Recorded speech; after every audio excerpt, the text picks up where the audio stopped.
যখনই কোনো বাবা মা তা ব্যাংকে এফডিআর বা ডিপিএস করতে আসে তখনই সে জানতে চায় যে সে তার সন্তানকে, যার বয়স এখনও 18 পূর্ণ হয়নি, অর্থাৎ যে এখনও নাবালক, এমন সন্তানকে ব্যাংকে নমিনি করতে পারবে কি না। এবং বাবা মায়ের এটা খুবই পছন্দ করে যে তারা চায় যে তাদের অবর্তমানে তাদের যদি কিছু একটা হয়ে যায় তাহলে তাদের যে অ্যাকাউন্টে টাকা সেটা যাতে তাদের আদরের সন্তান পায়।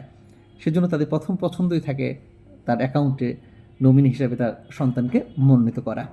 এবং যেহেতু বেশিরভাগ ক্ষেত্রেই দেখা যায় যে ইয়ং বাবা মায়ের যে সন্তানগুলো তাদের বয়স তখনও আসলে 18 পূর্ণ হয়নি, তো তখন তারা জানতে চায় বা যে তারা কি তাদের কম বয়সী অর্থাৎ 18 নিচে যারা আছে তাদেরকে আমরা নাবালক বলি, সেই নাবালক সন্তানকে নমিনি করতে পারবে কি না, বা করলেও কোন পদ্ধতিতে তাকে নমিনি করলে সে অ্যাকাউন্ট হোল্ডার যদি মারা যায় সেক্ষেত্রে সেই টাকাটি উঠাতে পারবে কোনো রকম কোনো ঝামেলা ছাড়া।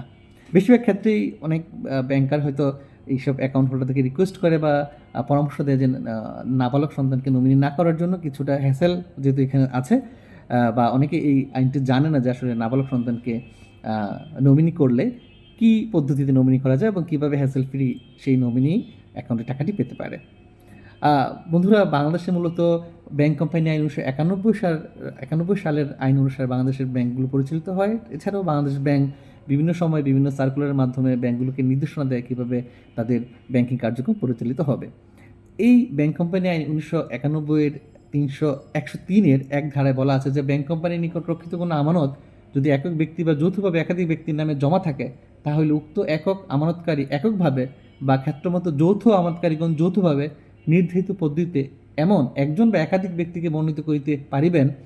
একক আমানতকারী বা যৌথ আমানতকারীগণ সকলের মৃত্যুর পর আমানতের টাকা প্রদান করা যেতে পারে। অর্থাৎ 103-এর এক ধারায় বলা আছে যে একজন অ্যাকাউন্ট যখন করবে তখন সে এক বা একাধিক ব্যক্তিকে তার অ্যাকাউন্টে নমিনি মনোনীত করতে পারবে এবং সেই যদি কোনো কারণে মারা যায় তাহলে সেই টাকা সেই নমিনি পাবে। কিন্তু এই 103-এর 2 ধারার কথাটি হচ্ছে সবচেয়ে আমি আজকে আসলে আলোচনা করতে চাচ্ছি। সেখানে বলা হয়েছে যে উপধারা এই যে 1-এর অধীনে মনোনীত কোনো ব্যক্তি নাবালক হইলে তাহার নাবালক থাকা অবস্থায় উক্ত একক আমানতকারীর বা যৌথ আমানতকারীগণের মৃত্যুর ক্ষেত্রে আমানতের টাকা কে গ্রহণ করিবেন তত সম্পর্কে উক্ত একক আমানতকারী বা যৌথ আমানতকারীগণ নির্ধারিত পদ্ধতিতে নির্দিষ্ট করিতে পারিবেন। অর্থাৎ যদি নাবালক সন্তানকে আপনি নমিনি করেন তাহলে নাবালক থাকা অবস্থায় যদি অ্যাকাউন্ট হোল্ডার মারা যায় তাহলে কে সেই টাকাটি গ্রহণ করবে সেটি ওই অ্যাকাউন্ট হোল্ডারকে মনোনীত করে দিতে হবে। এই হচ্ছে বিষয়টি যে আপনি আপনার নাবালক সন্তানকে নমিনি করতে পারবেন, কিন্তু যদি নাবালক থাকা অবস্থায় আপনি মারা যান তাহলে কে এই টাকা নেবে সেটা আপনাকে মনোনীত করে দিতে হবে। এই বিষয়ে বাংলাদেশ ব্যাংকের একটি সার্কুলার রয়েছে, বিআরপিডি সার্কুলার নম্বর 06/2017 সালের 19 এপ্রিল।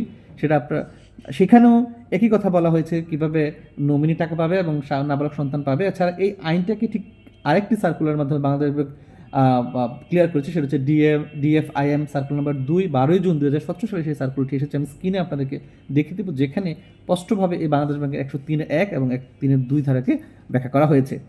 এছাড়াও একটি ব্যাপার আপনাকে দেখাচ্ছি, সেটা হচ্ছে বিআরপিডি সার্কুলার নাম্বার 2, সেটা 23 ফেব্রুয়ারি 2020 সালে বাংলাদেশ ব্যাংক জারি করেছে, যেখানে অ্যাকাউন্ট ওপেনিং ফর্মেট দিয়েছে, যেখানে নমিনির অংশের নিচেই লেখা আছে যে যদি নমিনি নাবালক হয় তাহলে নাবালক থাকা অবস্থায় যদি অ্যাকাউন্ট হোল্ডার মারা যায় কে টাকা পাবে, তার নাম, তার পিতার নাম, তার ঠিকানা এবং তার ন্যাশনাল আইডি কার্ড উল্লেখ করতে বলেছে। অর্থাৎ নমিনি আপনি আপনার নাবালক সন্তানকে দিতে পারবেন এবং দেওয়ার সাথে সাথে যদি নাবালক থাকা অবস্থায় আপনি মারা যান বা অ্যাকাউন্ট হোল্ডার মারা যায় তাহলে কে এই নমিনির সাথে এই টাকাটি নিতে পারবে এমন একজনকে আপনাকে সিলেক্ট করে দিতে হবে।